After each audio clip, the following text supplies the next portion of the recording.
نحمد صلی اللہ رسول الکریم اعوذ باللہ من الشیطان الرجیم بسم اللہ الرحمن الرحیم۔ الحق اسلامک اکیڈمی کی طرف سے ایک کورس جو شروع کیا گیا، ایکسپوز سیونیت، دجالیت، جدید ٹیکنالوجی اور قوالہ جادو۔ اس کا پہلا سیکشن جو ہم نے کیا اس میں تھا کہ تینوں مذاہب کے نزدیک بیت المقدس کی اہمیت، اور ہم دو مذاہب پر بات کر چکے تھے، یہود اور اسلام پر۔ تیسرا مذہب رہ گیا تھا عیسائیت، نصرانیت، کہ نصرانیت کا اس سے کیا تعلق ہے اور نصرانیت کس لحاظ سے اس کو مقدس مانتی ہے اور اس کو لے کر چل رہی ہے۔ تو آج اس کا دوسرا سیکشن ہے، یعنی کہ دوسرا حصہ ہے 5ویں نشست کا، اور جمعہ ہفتہ اتوار تقریباً چھٹی ہوتی ہے، پھر اتوار کے بعد پیر، منگل، بدھ، جمعرات کلاسز ہیں۔ تو آج جو دوسرا سیکشن ہے، یعنی کہ دوسرا جو حصہ ہے، وہ مسیحیت سے شروع ہوگا، اور یہ آج کی نشست کا آخری حصہ ہوگا۔ اس کے بعد پھر آگے نئی نشستیں شروع ہو جائیں گی۔ یسوع، عیسیٰ بھی کہا جاتا ہے، جسے عیسائیت یسوع مسیح عیسیٰ کہتی ہے، عیسیٰ علیہ السلام کو، جنہیں عیسیٰ بھی کہا جاتا ہے، اور دوسری عبرانی زبان یا سرعانی زبانوں میں بھی کہا جاتا ہے۔ مسلمانوں اور مسیحوں، یہ بات سمجھنے کی ہے، اس کو سمجھیے گا، مسلمان اور مسیحوں یعنی کہ عیسائیوں دونوں کے نزدیک نہایت ہی مقدس ہستی ہیں۔ کون؟ حضرت عیسیٰ علیہ السلام۔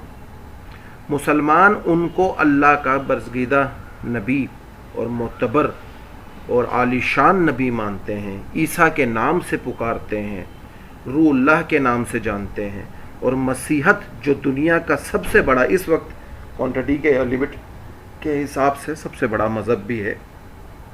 وہ ایک الگ بات ہے کہ ان کے اندر لبادے اوڑھ کر بہت سارے یہودی چھپے ہوئے ہیں، مگر سب سے بڑا مذہب ہے۔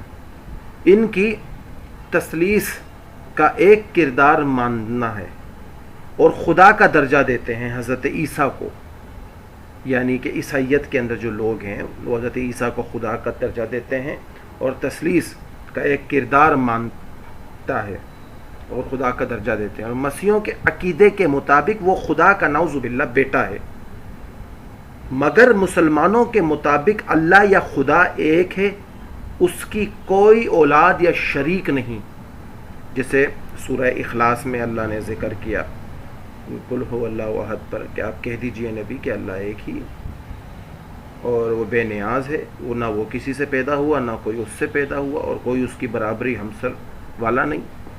تو اللہ ایک ہی ہے، اللہ لا شریک ہے، مگر عیسائیت انہیں حضرت عیسیٰ کو اللہ کا بیٹا مانتے ہیں۔ یہود بھی انہیں نبی نہیں مانتے۔ اچھا، یہود حضرت عیسیٰ کو نبی نہیں مانتے، کیونکہ یہود اگر حضرت عیسیٰ کو نبی مان کے تسلیم کر لیں تو یہودیت ادھر بھی احساس کمتری میں مبتلا تھی کہ ان سے وہ رتبہ ختم ہو جاتا کہ جو مقدس قوم تھی، کیونکہ تمام نبی جو تھے وہ یہود پر اترے، بنی اسرائیل میں آئے زیادہ سے زیادہ نبی، انبیاء علیہ السلام۔ تو عیسائیت کے اوپر یہود ان کا 36 کا آنکڑا رہا، مانا ہی نہیں انہوں نے اس چیز کو کہ یہود بھی انہیں نبی نہیں ماننا جاتا، کیونکہ یہود حضرت عیسیٰ کو تسلیم ہی نہیں کرتے۔ یہود یہ بھی نہیں مانتے کہ وہ بغیر باپ کے پیدا ہوئے، جیسے سورہ مریم کے اندر ذکر آیا قرآن کریم میں کہ اللہ کہتے ہیں کہ ہم نے مریم کے جسم سے عیسیٰ کو پیدا کیا، مگر عیسیٰ کے کوئی باپ نہیں، اور مریم پاک دامن بھی ہے۔ وہ تو ہمارا ایک معجزہ تھا کہ ہمیں دنیا کو دکھانا تھا کہ عیسیٰ نے پھر وہ بچپن میں گواہی دی ماں کی گود سے۔ تو یہود انہیں ایک تو نبی نہیں مانتے عیسیٰ علیہ السلام کو، دوسرا کہ وہ ان کو بغیر باپ کے بھی نہیں مانتے کہ یہ بغیر باپ کے پیدا ہوئے، جبکہ مسلمان اور مسیح دونوں یہ عقیدہ رکھتے ہیں کہ یسوع مسیح یعنی کہ عیسیٰ علیہ السلام۔ آواز آ رہی ہے؟ تو یہود بھی ان کو نہیں مانتے، اور مسلمان اور مسیحوں، عیسائیوں دونوں یہ عقیدہ رکھتے ہیں کہ یسوع مسیح بغیر باپ کے ایک کنواری ماں یعنی کہ مریم سے پیدا ہوئے، اور یہ اللہ کا معجزہ تھا۔ نبوکد نظر یا بخت نصر بابل ملک کا بادشاہ تھا، حضرت عیسیٰ کی پیدائش سے بھی پہلے ایک نبوکد نظر یا بخت نصر کے نام سے بابل ملک کا بادشاہ تھا، زمانہ شہزادگی میں مصر فتح کیا، اپنے باپ نبو الاسر کے بعد تخت پر بیٹھا، 597 قبل مسیح میں یہودا جودیہ بغاوت ہوئی، اس علاقے میں دوبارہ بغاوت ہوئی تو یروشلم کو تباہ کر دیا۔ وہ جو پہلی مرتبہ یہودیوں کا ہیکل سلیمانی جو ٹوٹا، وہ بخت نصر نے اس کو نست و نابود کر کے توڑ دیا، جو بابل بادشاہ کا تہذیب کا ایک شہزادہ اپنے دور میں گزرا تھا، اور بغاوت ہوئی تو اس نے یروشلم کو تباہ کیا، اور 586 قبل مسیح 4000 یہودیوں کو گرفتار کر کے بابل لایا، اپنے ملک لے گیا۔ یہودیوں کی اس قید کو بابل کی اسیری کہا جاتا ہے۔ اس عہد میں سلطنت کی زیادہ تر دولت بابل کی قلعہ بندی اور تعمیرات پر خرچ کی۔ اس کا محل عجوبہ روزگار تھا۔ بابل کے مطابق، جو ان کا شہر جو گزرا ہے بابل کے مطابق، باغات 7 عجائبات سے بنے تھے۔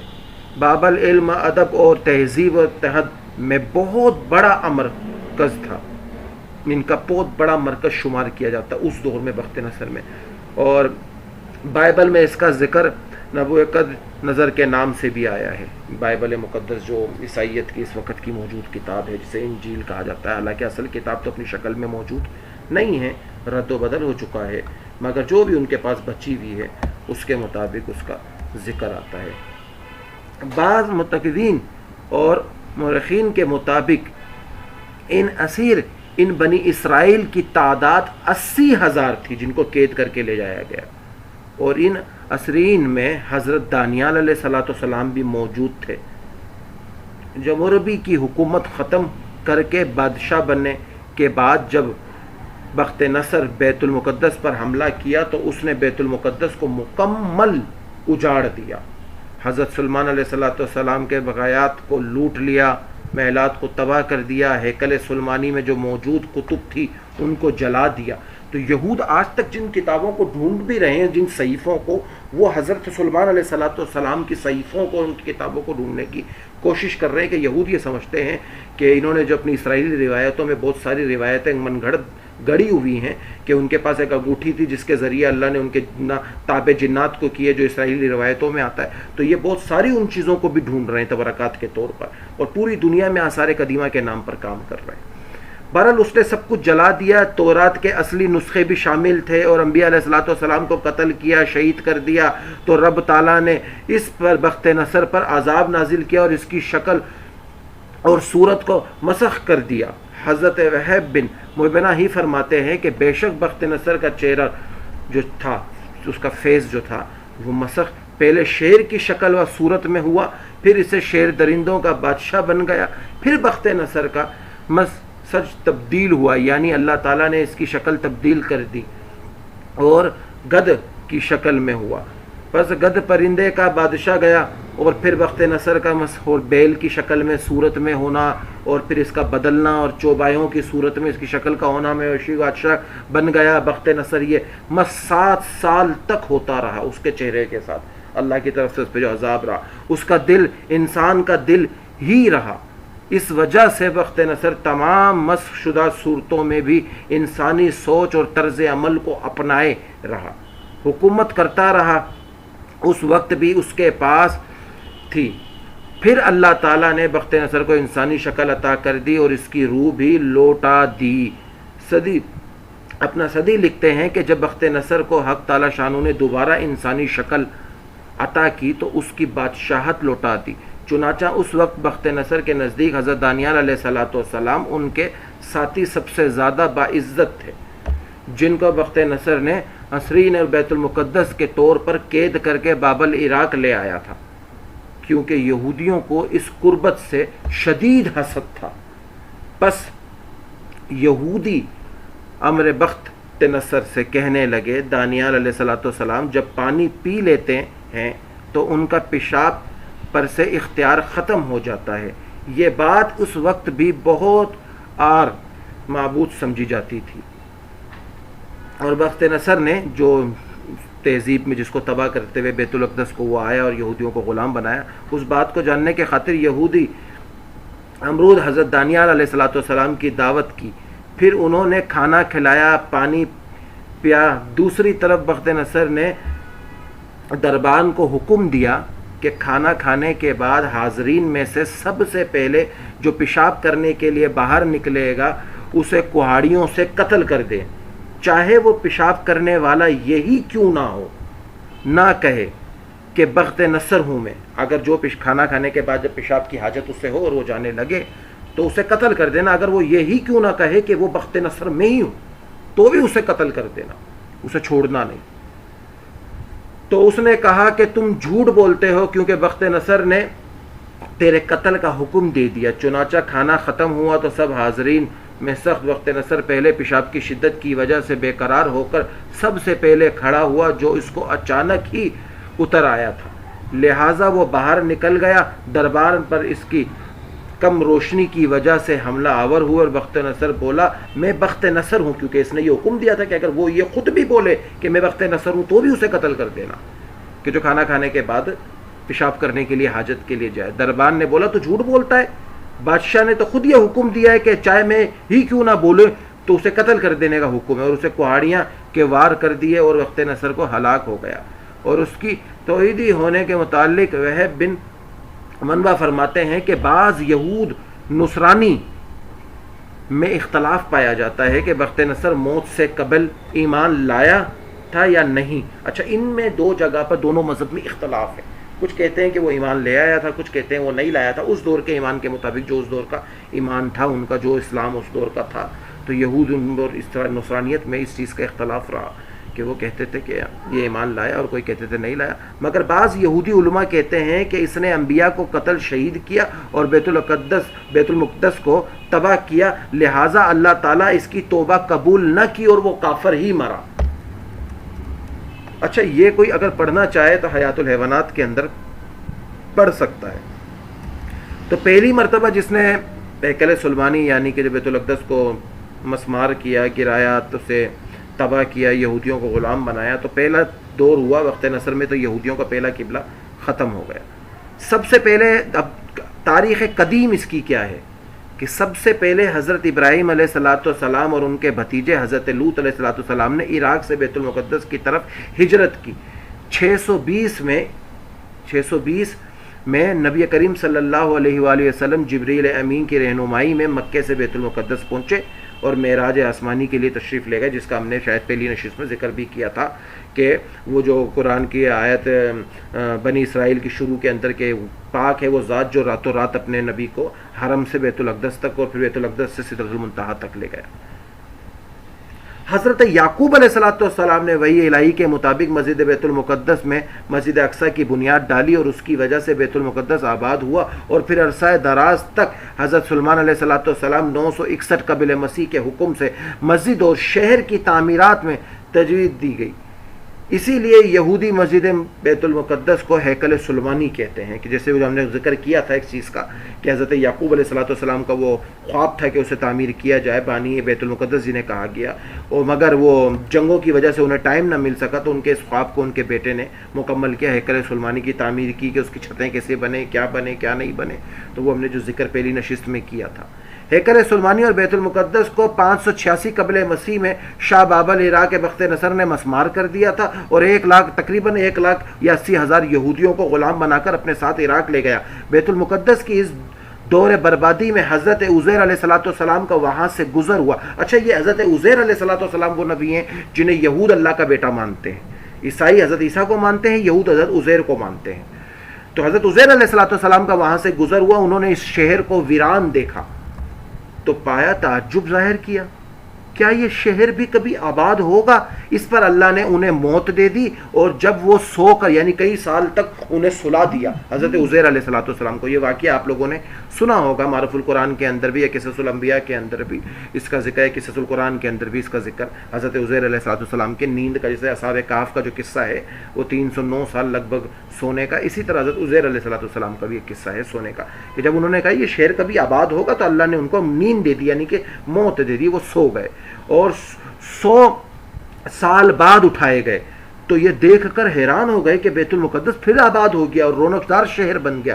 بخت نصر کے بعد 539 قبل مسیح میں شہنشاہ فارس روش کبیر سائرس اعظم نے بائبل فتح کر کے بنی اسرائیل کو واپس جانے کی اجازت دے دی. سائرس اعظم شہنشاہ فارس روش کبیر نے جب بیت اپنا یہ اس کو کیا کہتے ہیں بابل کو فتح کیا، جو اس کی سلطنت تھی بخت نصر کی، تو اس کے بعد اس نے یہودیوں کو واپس اجازت دے دی کہ جاؤ تمہیں جہاں جانا ہے، کیونکہ یہودیوں کو غلام بنا کے بخت نصر لے کر آیا.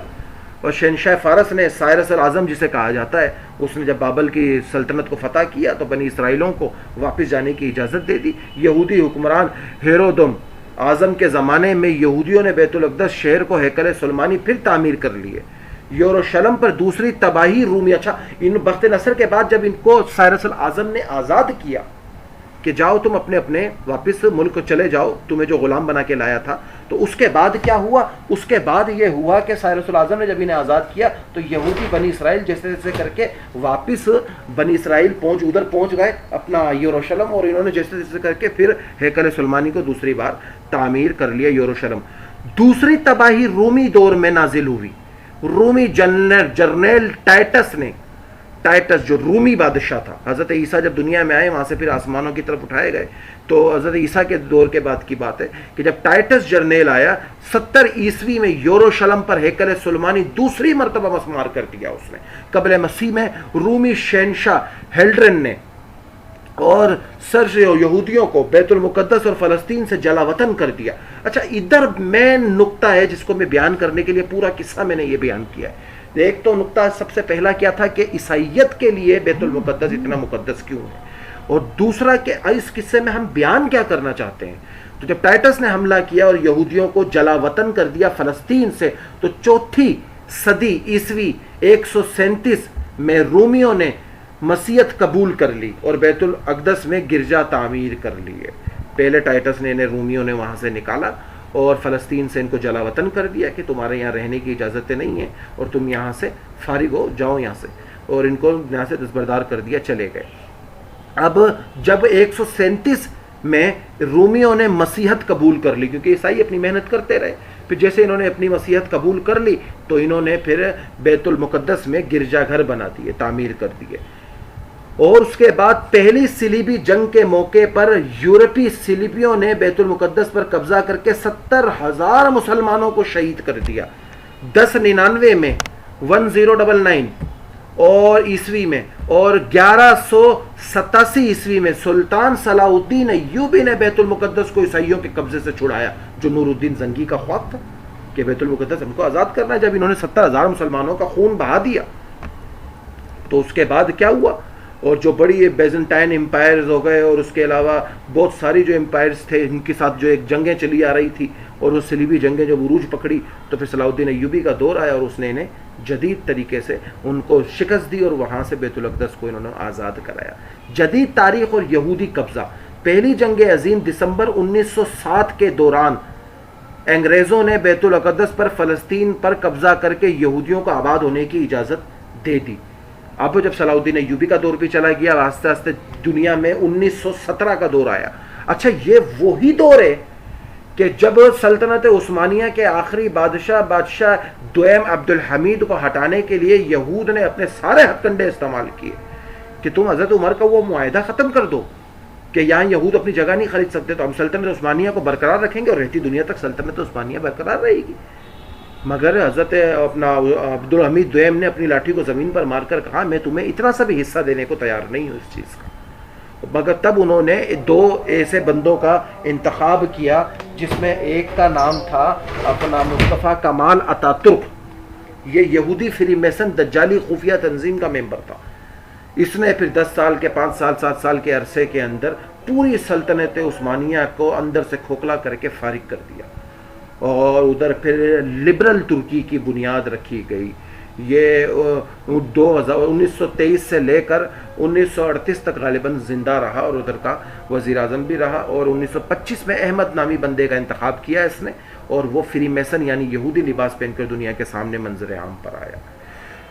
تو 1907 کے دوران انگریزوں نے بیت الاقدس پر فلسطین پر قبضہ کر کے یہودیوں کو آباد ہونے کی عام اجازت دے دی، کیونکہ یہودی اپنا تسلط جما چکے تھے. اس وقت سلطنت عثمانیہ کو اکھاڑا جا رہا تھا، معاہدے سائن کیے جا رہے تھے، اور اس وقت انہوں نے اپنی اجازت اس کو دے دی. یہود اور نصرانیوں کی سازش کے تحت نومبر 1947 میں اقوام متحدہ کی جنرل اسمبلی میں دھاندلی سے کام لیتے ہوئے فلسطین اور عربوں اور یہودیوں میں تقسیم کر دیا گیا.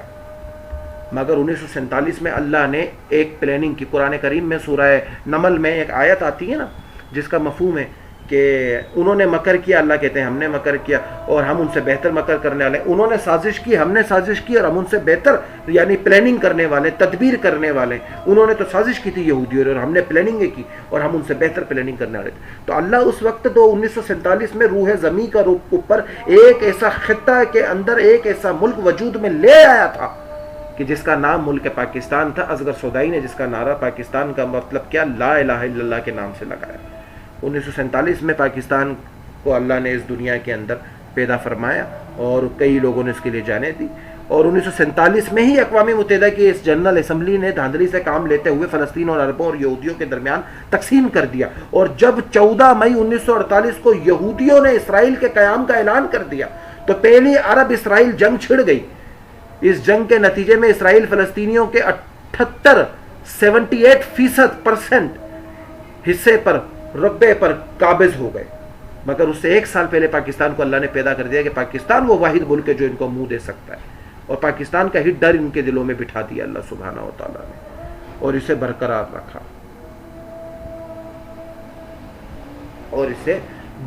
رکھا اور وہ سارا کا سارا قصہ چلتا رہا. تو جب عرب اسرائیل کی پہلی جنگ چھڑ گئی تو 78% حصے پر یہودیوں نے قبضہ کر لیا. تاہم مشرقی یروشلم بیت المقدس اور غرب اردن کے علاقے اردن کے قبضے میں آگے آئے. تیسری عرب اسرائیل جنگ جون 1967 میں اسرائیلیوں نے بقیہ فلسطین اور بیت المقدس پر تسلط جما لیا. پہلی جنگ میں 78% قبضہ کیا یہود نے. جو دوسری جنگ کے اندر جب تیسری جنگ عرب اسرائیل جنگ چھڑی 1967 کے اندر جون کے مہینے میں, تو انہوں نے پورے فلسطین پر اپنا تسلط جما لیا. اور یہ وہی سن تھا کہ 1971 میں جب ڈانسنگ پارٹی کے اندر فرانس کے اندر ڈیوڈ بین گورین نے کہا تھا کہ آج ہم نے عربوں کو توڑ دیا ہے, اب ہمیں روح زمین پر اگر کسی سے خطرہ ہے تو وہ ملک ہے کہ ملک پاکستان, اور ملک پاکستان سے ہمیں وہ ایک خطرہ تھا اور جو ہم جانتے تھے. اسرائیلیوں نے بقایا فلسطین پہ قبضہ تسلط جما لیا اور مسلمانوں کا قبلہ اول اور یہودیوں کے قبضے میں ہے. اور یہودیوں کے بقول 70 عیسوی کی تباہی سے ہیکل سلیمانی کی ایک دیوار کا کچھ حصہ بچا ہوا ہے جہاں 2000 سال سے یہودی زائرین آ کر رویا کرتے ہیں, اس لیے اسے دیوار گریہ کہا جاتا ہے. شازن پانی لے آنا. اسے دیوار گریہ کہا جاتا ہے. وال کون سی ان کی دیوار جس کی یہ عبادت کرتے ہیں. تو جب انہوں نے اپنا تسلط قائم کر لیا اور بیت الاقدس کو انہوں نے تقریباً اپنے قبضے میں لے لیا, تو یہودیوں نے ایک ڈرامہ کیا کہ آثار قدیمہ کے نام پر ہمیں دیوار گریہ اور ہیکل سلیمانی دوم جس کو رومیوں نے تباہ کیا تھا اس کا ہمیں کچھ ٹکڑا ملا ہے. اور اس ٹکڑے کو پوری دنیا میں دکھوا کے انہوں نے کہا کہ جی ہماری عبادت گاہ ادھر تھی, ہمیں یہاں برائے مہربانی ہمیں یہاں عبادت کرنے دی جائے تاکہ دنیا کی نظر میں یہ رحم دل بھی ثابت ہو جائے اور یہ لوگ انتہا پسند سے بلکہ امن پسند ثابت ہو جائے, تشدد پسند سے امن پسند ثابت ہو جائے. تو انہوں نے دنیا کے سامنے راگ رونا شروع کیا کہ ہمیں ہماری دیوار گریہ ہیکل سلیمانی کا ایک ٹکڑا ملا ہے تو براہ راست ہمیں یہاں اپنی عبادت کرنے دی جائے. ہم کسی کو کچھ نہیں کہتے اور ہر مذہب کو عبادت کرنے کی اجازت دیتا ہے, تو اسی لیے ہمیں یہ اجازت دی جائے. تو انہوں نے مگرمچھ کے وہ آنسو بہائے کہ جس کو دیکھ کر اقوام متحدہ نے اور بہت سارے لوگوں نے ان کے حق میں احتجاج کیے اور ان کے حق میں احتجاج کرتے کرتے ان کو کہا کہ جی ان کو اجازت دی جائے. تو آج دیوار گریہ کے پاس یہ کھڑے ہو کر عبادت کرتے اور وہ رویا کرتے اور یہودی زائرین ادھر باقاعدہ آ کر رویا کرتے. مگر دیوار گریہ کی آڑ میں وہ مسجد اقصی کی بنیادوں کو کمزور سے کمزور کرتے چلے جا رہے ہیں. کیوں اسے کمزور کر کے ختم کیا جا رہا ہے, اسے بالکل مٹایا جا رہا ہے. تو اسی طرح دیوار گریہ کہا جاتا ہے. اب یہودی مسجد اقصی کو اگر ہیکل تعمیر کرنے کے منصوبے بنا رہے ہیں کیونکہ وہ چاہتے ہیں کہ مسجد اقصی گرے اور ہم ادھر ہیکل تعمیر کریں. اسرائیلیوں نے بیت الاقدس کو اپنا دارالخلافہ کیپٹل گھوشت کر دیا ہے کہ وہ ہمارا ہیکل سلیمانی ہے اور ہم اس کی عبادت کریں گے اور ہم اسی کی پوجا کریں گے, ہم اسی کے پاس رہیں گے, ہم اسی کے وہ سب کچھ کریں گے اور سب کچھ اس کو لے کر اس کے ساتھ وہ چلتے رہے. تو یہ نشست انشاءاللہ یہاں تک آپ کو بات سمجھ آئے گی. اب بات جو مدعا آخری ہے وہ ہے کہ حضرت عیسیٰ علیہ الصلاۃ والسلام کی پیدائش کا جگہ مانی جاتی ہے بیت الاقدس کو اور ان کا مین مرکز مانا جاتا ہے. تو عیسائیت کے نزدیک اس کی اہمیت اس لیے زیادہ ہے کہ عیسائی سے وہ مانتے ہیں. اب دور چلتا رہا آگے. جب رومی بادشاہ ٹائٹس نے ان پر حملہ کیا تو بخت نصر کے دور میں تابوت سکینہ تو آگے پیچھے کہیں گم آ گیا. تابوت سکینہ جس میں انبیاء علیہ الصلوۃ والسلام کے تبرکات ہوا کرتے تھے. اور اس کے بعد جو دور آیا اور اس کے بعد جب رومی بادشاہ نے ان پر حملہ کیا تو ادھر ایک پتھر پڑا ہوا تھا جس پتھر کو ڈیوڈ آف دا اسٹون کہا جاتا ہے, یعنی تخت داؤدی, داؤد کا پتھر, جس پر حضرت داؤد علیہ السلام کو بٹھا کر تاج پوشی کی گئی تھی. وہ پتھر کے اوپر حضرت سلیمان علیہ السلام کی تاج پوشی کی گئی تھی اس تخت کے اوپر, اور وہ پتھر ادھر موجود تھا. تو وہ رومی بادشاہ جو ٹائٹس تھا وہ اپنے ساتھ اس پتھر کو براہ راست وہاں سے لے گیا. اور لے کر کہاں گیا؟ اپنے ساتھ اس نے سوچا جی پتھر کو لے جاؤ, یہاں پتھر کو چھوڑنے کی ضرورت ہی نہیں ہے. تو اس نے اپنے ساتھ اس پتھر کو لیا اور پتھر کو لے کر باقاعدہ طور پر وہاں سے نکل گیا کہ یہ پتھر بھی اپنے ساتھ یہاں سے لے جا کر کہیں اور اس کو لے جائے. کیوں؟ وہ پتھر وہاں موجود تھا اس وقت, اور اس لیے موجود تھا کہ وہ بڑا ایک مقدس پتھر مانا گیا اس دور کے اندر. کیوں؟ کیونکہ اس کی وجہ ہی یہی تھی کہ وہ پتھر, وہ تخت وہی تھا جس پر داؤد علیہ السلام کی تاج پوشی کی گئی تھی, اور اس پر پھر بعد میں حضرت سلیمان علیہ السلام کو بٹھا کر ان کی تاج پوشی کی گئی تھی. اور پھر وہ پتھر اپنے ساتھ لے گیا, وہ روم پہنچا, روم کے بعد وہ پتھر آئرش پہنچا, آئرلینڈ پہنچا, آسٹریلیا پہنچا. اس کے بعد وہ پتھر گھومتا پھرتا آج وہ برطانیہ, انگلینڈ کے اندر وہ پتھر برطانیہ کے چرچ میں موجود ہے, جس میں 1953 کے اندر ملکہ کوئین کی تاج پوشی کی گئی, 17ویں تاج پوشی کی گئی, 60 اور 70 تاج پوشی, اور اسی پتھر پر بٹھا کر. کیونکہ اس وقت سب سے بڑا جو گڑھ ہے, اس وقت جو سب سے بڑا جو گڑھ ہے وہ گڑھ ہے اسرائیل, اپنا اسرائیل کا, یہود کا سب سے پہلا ہیڈ کوارٹر برطانیہ میں تھا. اور آج بھی وہ چرچ آف, جس کو لاج آف برطانیہ کہا جاتا ہے, وہ انگلینڈ میں ہی موجود ہے. تو وہ پتھر آج ادھر رکھا ہے. یہودی اس پتھر کو ادھر محفوظ سمجھتے ہیں کہ اس کو آخری وقت میں دجال کے لیے, تاج پوشی کے لیے واپس اسرائیل لایا جائے گا برطانیہ سے, اور اس پر دجال کو بٹھا کر تاج پوشی کی جائے گی. کیونکہ وہ وہی پتھر تھا جس پر داؤد کو بٹھایا گیا, وہ وہی پتھر تھا جس پر حضرت سلیمان کو بٹھایا گیا, اور سلیمان روح زمین کے بادشاہت تھے. اسی لیے اس پتھر کو ڈیوڈ آف دا اسٹون کہا گیا, یا تخت داؤد, یا تخت سلیمانی کہا گیا. اس کو لا کر دجال کو اس پر بٹھا کر, اور دجال کے ذریعے پوری دنیا کی بادشاہت کا ایک نظام چلایا جائے, اور اس نظام کو چلا کر لوگوں پر ایک تسلط قائم کیا جائے, جس کو نیو ورلڈ آرڈر کہا گیا. اب یاد آیا ہوگا جو پہلی نشست میں نے کہا تھا یہود کے 4 مقصد ہیں پوری دنیا میں. نیو ورلڈ آرڈر کا قیام, نمبر 2 اس کے ساتھ دی گریٹر اسرائیل کا قیام, نمبر 3 دجال کے لیے راستہ ہموار کرنا, نمبر 4 تیسری مرتبہ ہیکل سلیمانی یعنی 3rd ٹیمپل بنانا. تو پہلا مقصد ان کا وہی تھا کہ نیو ورلڈ آرڈر. اس نیو ورلڈ آرڈر کے لیے اس پتھر کی ضرورت ان کو جب پڑے گی, جب دجال کے خروج کا ٹائم آخری وقت میں نزدیک ہوگا, تو وہ اس پتھر کو برطانیہ سے براہ راست لا کر کس جگہ پر لائیں گے؟ وہ اسی جگہ پر لائیں گے جس جگہ کے اوپر انہوں نے لا کر باقاعدہ طور پر اس کو رکھنا ہوگا. تو اب یہ نشست یہاں پوری ہو گئی.